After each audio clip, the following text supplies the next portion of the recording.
Hello, vintage collectors. Jim Messina here from VintageDrumsTalk.com. Say, I wanted to tell you something about this particular drum right here. Some of you may already seen it. It's the Slingerland Black Beauty, the rare Slingerland Black Beauty, okay? It's the 14th drum like this known to exist, recently discovered by myself, and I wanted to let you know the backstory on it. I've already told the story on my website, VintageDrumsTalk.com, and if you go there, there's a Slingerland Black Beauty page where I talk about the 13th Slingerland Black Beauty that was discovered by myself once again. But this particular drum was redone by my good friend Mike Corrado. Stories all there. Go check that out. But I wanted to give you a little background on this. There's a guy who called me from Canada. His name is Bobby Stahr, all right? And he was the original owner of this drum.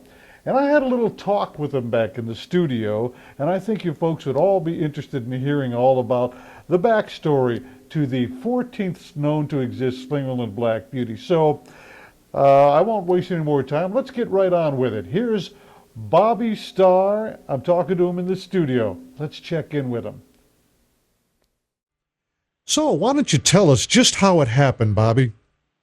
Well, Jim, I was riding down a back lane on a Sunday afternoon garage sale hunt with my ex-wife, and I spotted a pal of mine from high school. He was the cook in the cafeteria, made the best butter tarts, so I bound to remember him. And well, his dad had been a drummer, and in his declining years, he had dementia big time, and he disassembled all his drums and hid the parts around the house. And well, nobody could ever really find most of them, but I spotted this thing in his garage sale, and it was a rim and two rings for a drum. And my bells went off. Bing, bing, bing, bing. Now, how long ago was this? That would have been 1982. Wow, so you've had this quite a while. Yes, I've had it sitting. Well, see, I asked him what it was, and he said it's a brass drum ring, and and I says, oh, that'd make a great banjo, because at that point I had graduated to guitar from drums, and I was thinking stringed instruments, so I would have made a banjo guitar maybe, who knows. But anyhow, I asked him how much it was, and he said $5. $5. $5. And I got it home, and I took some sunlight soap and just wiped it down to get the grit off of it.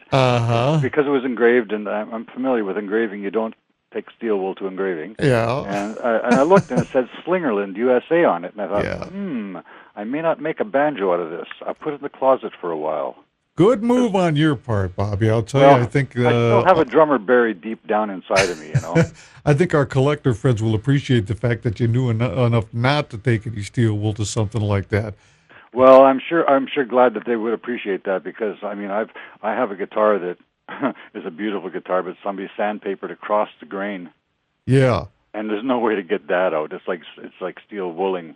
Now that's the kind. This is the kind of story. Of course, you realize all the collectors are out there. They're going to be sick over this. And I'll tell you, there's more to this story, all you guys. Now we're going to do some talking about the technicalities of this shell and the other parts that he's found to this, that he's managed to hold on for all these years. It's too bad you couldn't find the rest of those parts to this, but that's how it goes. This is just so interesting, and this is how it goes, all you collectors. You never know what you're going to find out there, and I want to tell you a little more about Bobby in just a minute, because he's not just somebody who doesn't know anything about music. He's played music all his life, and we're going to get into that story. Hold on.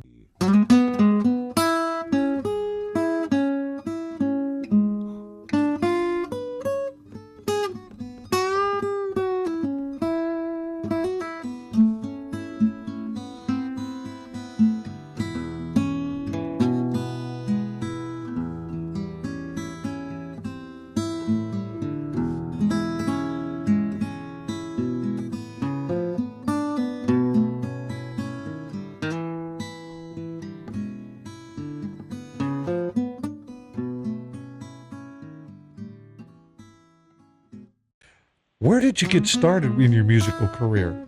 Well, Actually, I got started in ragtime jug band. Jim Kweskin was my first big influence. Jim Kweskin and Mississippi John Hurt. Uh-huh. And I had a jug band with two girls. We were called Three in a Tub.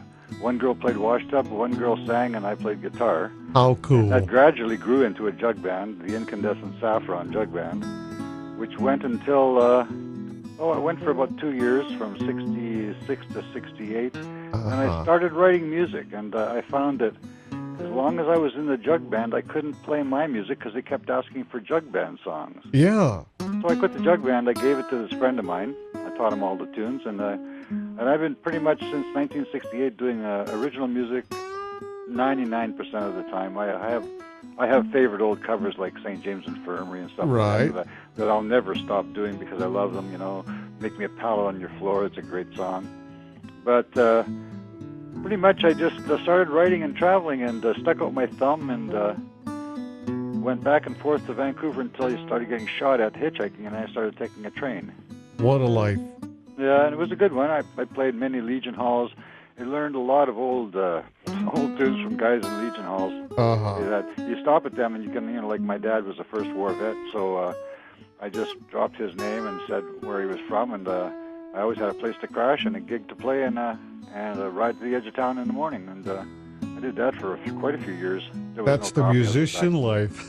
There was no coffee houses back then. I did kind of, And you're still doing it. Now, just from the eras that we're talking about, I'd say this puts you in your, early 60s? I'm 63, 64 this year. 64, and you're still at it? That's fantastic. Hit the road at about 8. I was about 20, I guess.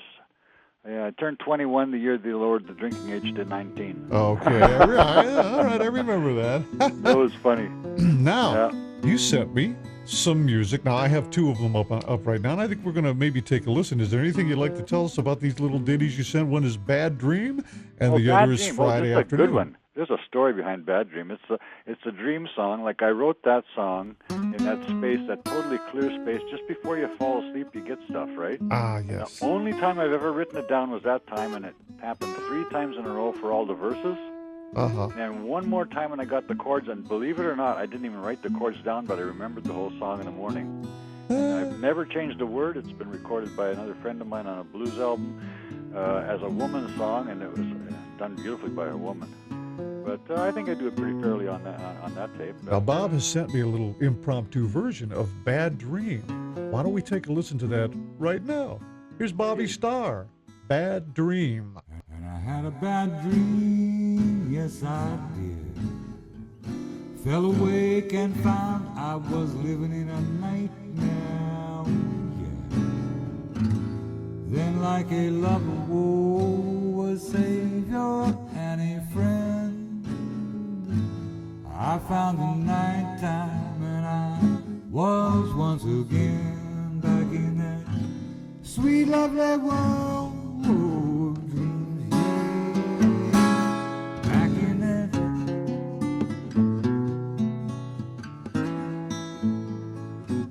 Now my lady softly calls me, she pulls me back into the sleep, She sing, come softly down and sleep, no need for screaming. It's only a reality that you're having. Come back to the world, the world of dreams.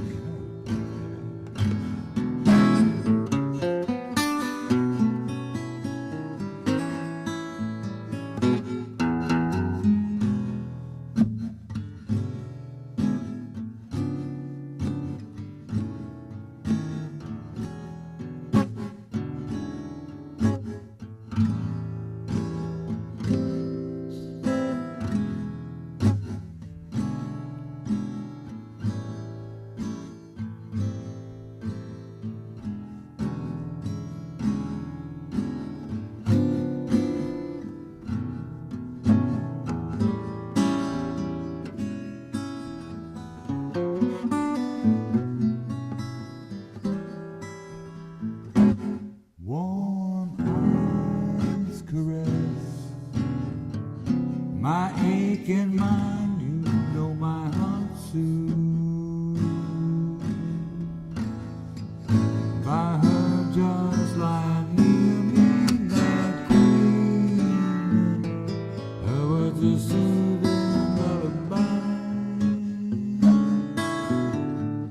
Soft dream, pain passes with a sigh. I'm back in that sweet lovely world. Oh, dream, yeah, yeah. And I had a bad dream. Yes, I did. Fell awake and felt I was living in a nightmare. Oh, yeah. And like a lover, oh, a savior and a friend, I found the nighttime and I was once again back in that sweet lovely world of dreams. Whoa, whoa, yeah, back in that sweet lovely world of dreams. Whoa, yeah. That was awesome, Bob. I'm telling you, I'm watching one of your videos here actually, and I see that you're playing looks like a pretty old guitar there. What is it? That's an acoustic guitar, but what is that? Well, all my life I'm a guitar player first now, and everybody told me, get yourself a Martin, man. Quit playing those harmonies. Quit playing those other things, right?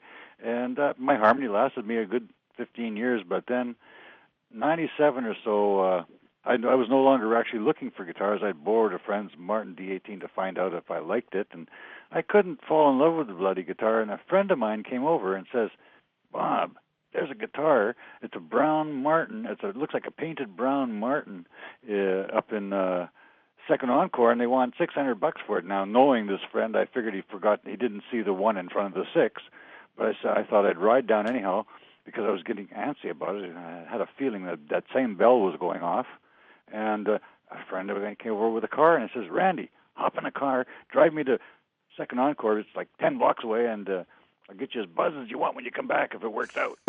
And he said, sure. And we went, and I went there with my buddy I was jamming with, and I had $400 in my pocket to put a down payment on in case it was a Martin for $600. Uh-huh. And I walked in, and it was the only guitar I could see in the store, and there was 30 or 40 guitars in the rack, right? I just walked right to it, picked it up. It weighed nothing. I strummed the first A minor chord of St. James Infirmary. I said, this is my guitar. That was it.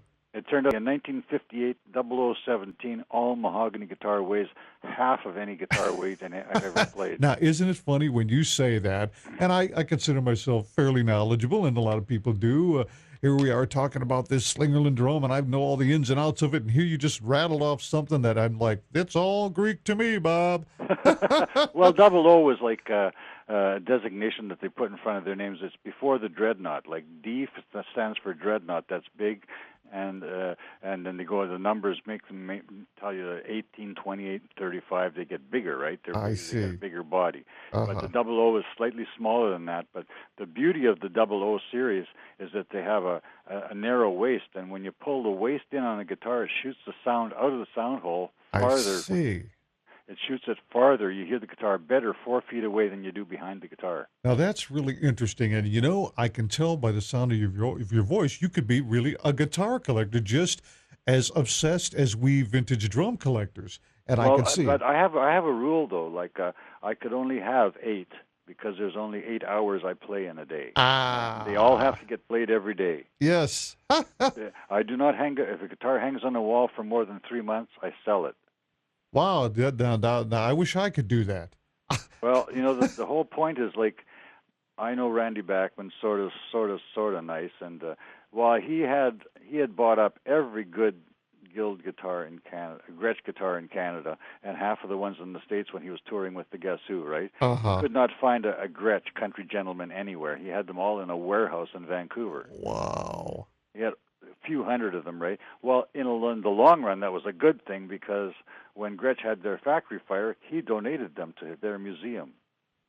Wow, what a guy! So, like, in the long run, it was his really good Christian attitude came to his rescue, Yeah. and I forgave him for me not having a Gretsch Country Gentleman because now I have a day on. Collectors. I got to Anyhow. tell you, this has really been interesting. Seeing the other side of the collecting obsession, and that's in the world of guitars, and that's Bobby Stahr. Guys, you can thank him because he's brought forth something that you're really interested in, and we're going to add this to our Slingerland page. Okay, it's just another stepping stone in our story of the Slingerland Black Beauty, and like I said, this is the first time we've actually found just parts of a Slingerland Black Beauty, and that makes it all the more interesting. Bobby Stahr, I thank you for spending a little bit of time with us and all our collector friends out there. Well, friend me on Facebook if you want. I'll chat with anybody. And hey, Jim, really good making your acquaintance. This has been quite an interesting. We'll be chat talking here. again, Bobby. We will indeed. Thanks a lot. You're very welcome, man. And I had a bad dream, yes I did. Fell awake and found I was living in a nightmare, yeah. Then like a lover woe, a savior and a friend, I found the nighttime and I was once again back in that sweet lovely world of dreams, yeah. Back in that